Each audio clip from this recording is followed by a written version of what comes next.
Мен келгенде токтон элек баладай, бирок өзүн балалыкка санабай жаткан экен ысык көлүм күрпүлдөп толкуп алган толкунунан жана албай деп бир кездерде алыкыл атабыз ушундай ыр жазган экен. Ошол ырды айтайын, анан өзүмдүн ыймандай сырымды айтайын. Ассалому алейкум, урматтуу достор, кадырман каттаруучулар.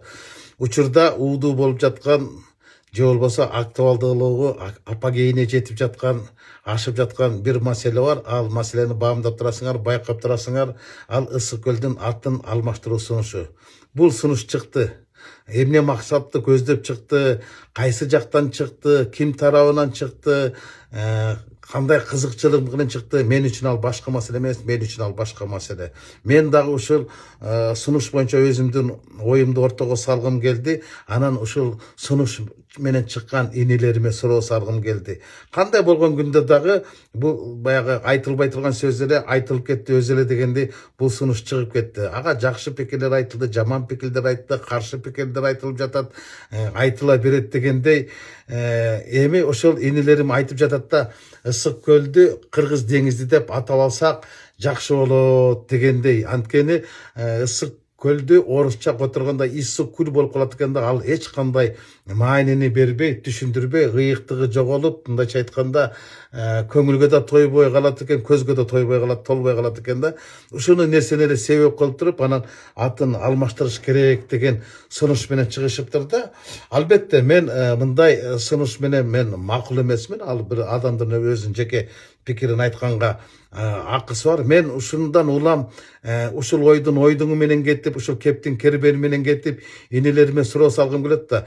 Ысык көлдүн атын ошондой алмаштыргандан кийин иссык көл болуп, мындай ысык дагы көл дагы эч нерсени билгизбейт дегенден кийин, анда Кыргызстанда бир эле ысык көл эмес, толгон токой көлдөр бар. Чатыр көл, Соң көл, Сары Чолок көл, Майда Барат көлдөр, ала көп көлдөр бар да. Ошолордун атын баарын алмаштырып салышыбыз керек болуп калат. Кандай дейсиңер буга? Соң көл, Чатыр көл деле эч нерсени билгизбейт да, орусча окулганда. Болуптур, алардын баарын көлдөрдүн баардыгын жапырт алмаштырып салалы. Кара көл деген шаар бар. Аны эмне кылабыз? Кара көл деген шаар деле орусча Кара көл деп жүрөт. Ал эми баягы Кара көл дегенди баарыбыз жакшы билебиз. Ал баягы териси өтө кымбат козу. Туурабы? Кара көл деп коет. Ошо козунун терисин Түркмөнстанда. Анда аны Кара деңиз дешибиз керек, Чорный море дешибиз керек, ыңгайлуу болуш үчүн, оозго дагы оңой болуш үчүн. Кандай дейсиңер? Ассаламу алейкум, жалпы кыргыз элим. Сиздерден жардам сурап кайрылып жатамын. 3 баланын жалгыз бой энесимин. Ортончу балам Умар 6 жашта, диагнозу ДЦП, врожденный паралич. Кайдыгер карабаган кыргыз элим. Уулум Умарга жардам бериңиздер. Балдарыңыздар оорубасын. Жараткан Аллах Таала өзүнөн башка эч кимге муктаж кылбасын суранамын. Уулум Умардын жок дегенде отуруп калышына жардам бериңиздер. Балам жок дегенде өзүнүн тамагын өзү ичкенге жардам бериңиздер, суранамын. Уулум Умарды таштабаңыздар.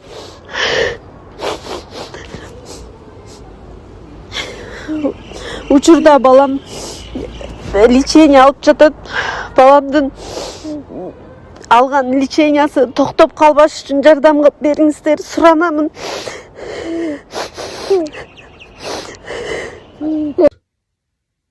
Кара көл шаарын.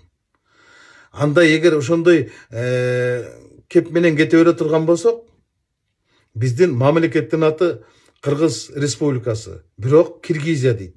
Жазышат, айтышат.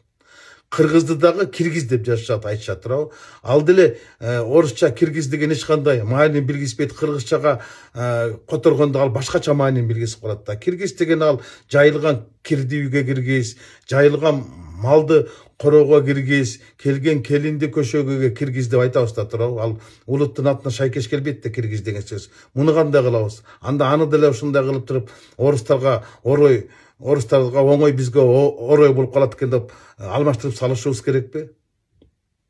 Кандай дейсиңер? Эгер мейли буну мен мисалдап айттым. Эми дагы нары кетейин. Ысык көл областы Ысык көл көлү болгон үчүн Ысык көл деген район бар туурабы? Ана кандай кылабыз анда? Ысык көл эгер жоюлуп кете турган болсо, Чолпон Ата району кылабызбы? Аны да тактап алышыбыз керек да. Ысык көл областы бар, аны кандай кылабыз? Каракол областы кылабызбы? Же силер айткандай Кыргыз деңизи областы кылабызбы? Эгер Ысык көл Кыргыз деңизи боло турган болсо, анда ошол атын алып, ошол Кыргыз деңизи болуш керек да. Мисалы, Талас шаары болгон үчүн Талас областы, Нарын болгон үчүн Нарын областы, анан Кыргыз деңизи боло турган болсо, анда биз Кыргыз деңизи областы деп аташыбыз керек да. Областтын аты кандай дейсиңер? А эгер Кыргыз деңизи областы болгондон кийин андагы жетегиз районундагы мындай жетимсиретпей, жесирлентпей, кесирлентпей, ал деле орусчага которуп окулганда жыты огус болуп жүрбөйбү? Ал деле орой экен да. Аны деле орустар жазып атпайбы тиги кашанын ичине сен Быков деп. Аны анда деле Жети Бука кылып койбойлу. Кызыл деңиз областы, Жети Бука району, Көк Жайык деле өбө жок да. Кок Жайык болуп калат, Жашыл Жайык жайыты деп жазып салышыбыз керек. Эгер ошентип жазып сала турган болсо, анда бер жактан башташыбыз керек да. Төрткүл, Бөкөнбай алардан. Аларда деле өбө жок болуп туруп, Торткул, Бөкөнбай болуп калат атпайбы? Аларды эмне кылабыз? Аларды гана алек заматта алмаштырышыбыз керек болот.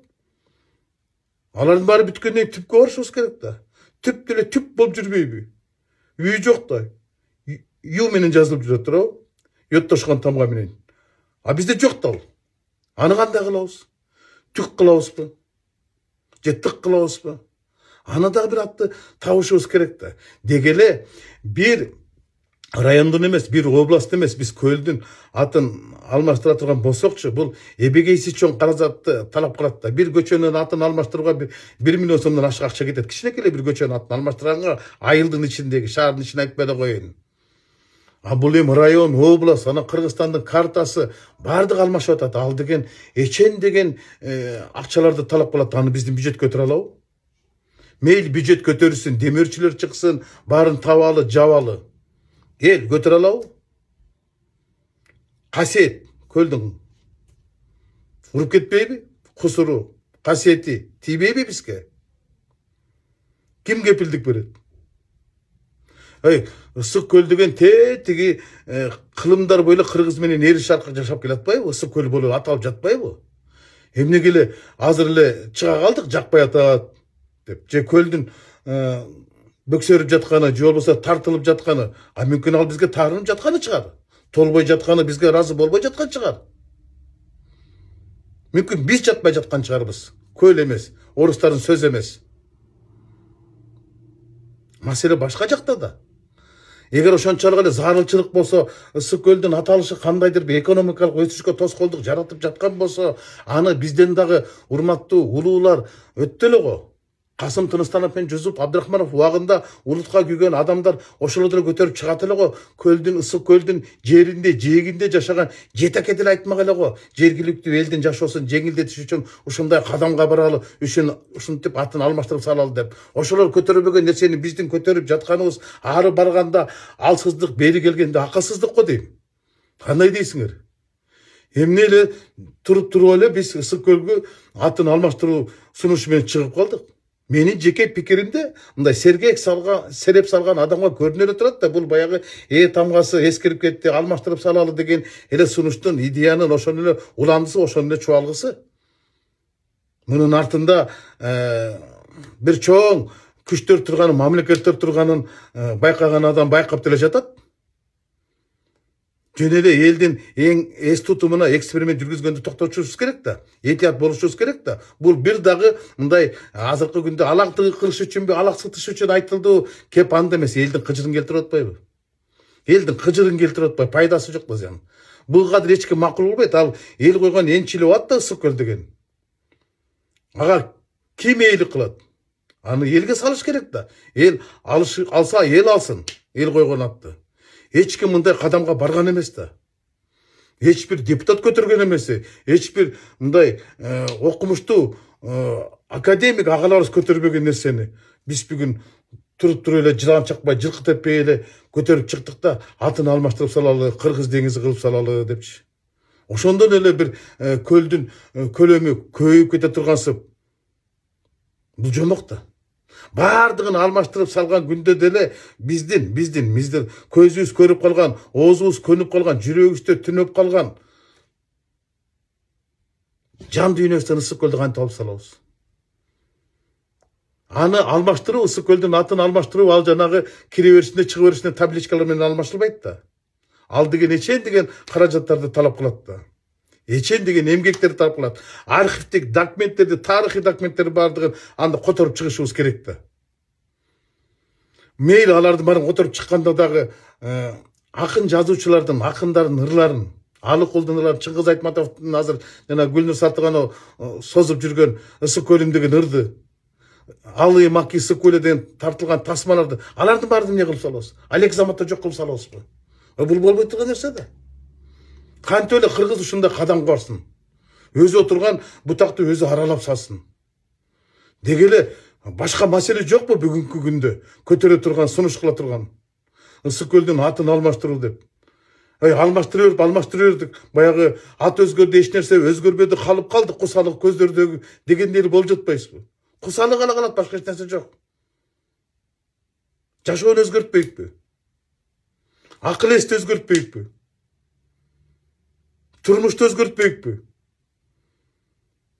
Анан тарыхый аттарды өзгөртөбүз деп билесиздерби? Калыгул. Эми Кыргызстанда бирден бир ушул бүгүнкү жашоону ошондон 200 жыл мурун эле билип турган, сезип турган, көрүп турган Оля Калыгул эмне деп айткан? Ошол ысык көл жөнүндө ал өзү тирүүндө керез айткан. Менин өлгөндө сөөгүмдү ысык көлдүн киреберишине койгула деп. Күнгөйдөн агат миң булак, тескейден агат миң булак. Агып чыкпайт бир булак. Тегереги туюк, төбөсү бийик, ысык көл бейиштин бир эшигидир деп. Кышында кашкайган сугу жок, жайында антарган ысыгы жок. Ат жеткен жерде мындан артык кызыгы жок. Ысык көлдү сактагыла. Балдар, ысык көлдөн кетпегиле деп осуятын калтырып кеткен. Ошол осуятты эмне кылабыз? Ысык көл деп айтып кеткен ал.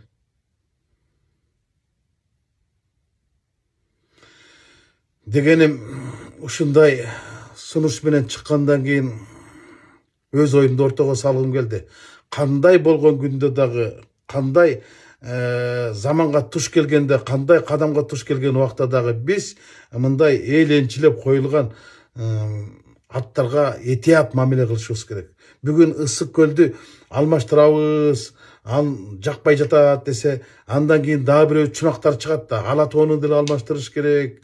Азыр да чыгып атпайбы? Борборду мындай кылалы, мамлекетти мындай кылалы деген сунуштарчы. Мына ушундайларга мындай чара көрбөсө дагы мындай каттуу эл тарабынан каршылык көргөзүшүбүз керек да. Анткени ар бирибиздин бул парзыбыз, ар бирибиздин карызыбыз. Бизге ата бабаларыбыз ушул алакандай коо жерибизди кандай кылып тапшырып калтырып кетсе, биз ошондой кылып тапшырып калтырып кетели. Бул биздин парзыбыз, биздин карызыбыз. Биз көлдө көндүкпү, ошентип эле көлдө өткөзүп берели. Кыргызды эле. Кыргыз бойдон калыш керек, көл бойдон калыш керек. Башка маселе болбош керек. Каада салтыбыз дагы өз нересинде калыш керек. Тилибиз калыш керек. Каада салтыбыз калыш керек. Тарыхыбыз калышыбыз керек. Анан тарыхый аттардын баардыгы калыш керек. Ошондо туура болот деп эсептеймин. Мен эми өзүмдүн пикиримди айттым, ортого салдым, суроода салдым. Жаманбы, жакшыбы, ар бир адам өзүнүн пикирин айтыш керек. Ушинтип коомдук пикир түптөлөт, ушинтип коомдук пикир күчтөнөт, жакшысын кабыл алат, жаманы четке кагылат, баягы талаштан тастык жаралат деген ошо. Рахмат туугандар.